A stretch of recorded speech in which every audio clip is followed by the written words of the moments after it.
Epstein Israeli spy allegations haunt Washington as a cover up takes place.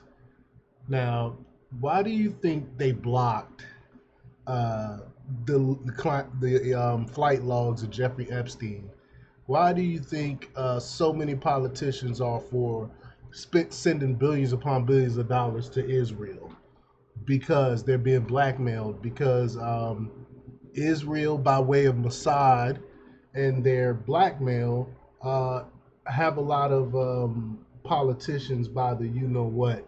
And we're going to talk a little bit about that. But before we get started, go ahead and hit that like button, share this out so we can get this information out there. Subscribe if you're not already a subscriber, and hit that alarm bell so you know when I'm putting out new stuff. Also, check out my link tree in the description. It has a link to my Patreon where I talk about things I can't talk about here.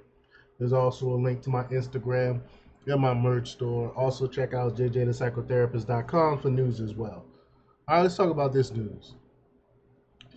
Jeffrey Epstein, accused of being an Israeli spy associated with Ghislaine Maxwell, daughter of alleged spy Robert Maxwell, amidst potential $14 billion funding for Israel. Epstein's relevance uh, persists due to the child trafficking accusations and disputed suicide claims. Many online truthers assert Epstein didn't kill himself.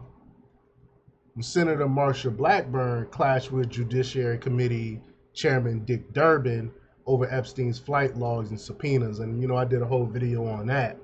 And Durbin, a Bill Clinton ally, rejects conspiracy around Epstein's death, dismissing it as a non-conspiratorial. And RT's Ashsin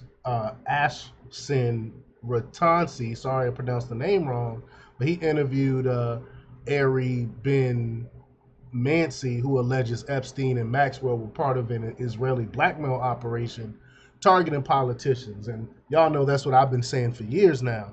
And Rolling Stone's July 2021 article explores Epstein's spy ties. Investigative journalist Julie K. Brown questions Epstein's suicide and highlights Israeli's connections. Former Israeli Prime Minister Ehud Barak's financial ties to Epstein and Alex Acosta's role in a lenient deal for Epstein underscore suspicions. I mean, it was a sweetheart deal. Who else do you know get accused of child trafficking, right? And then you allowed to get out of jail to quote unquote go to your work office.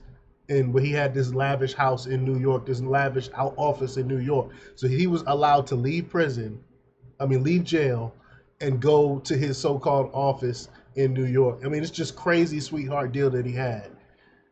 And Epstein's visit to Israel during his first criminal case raises questions.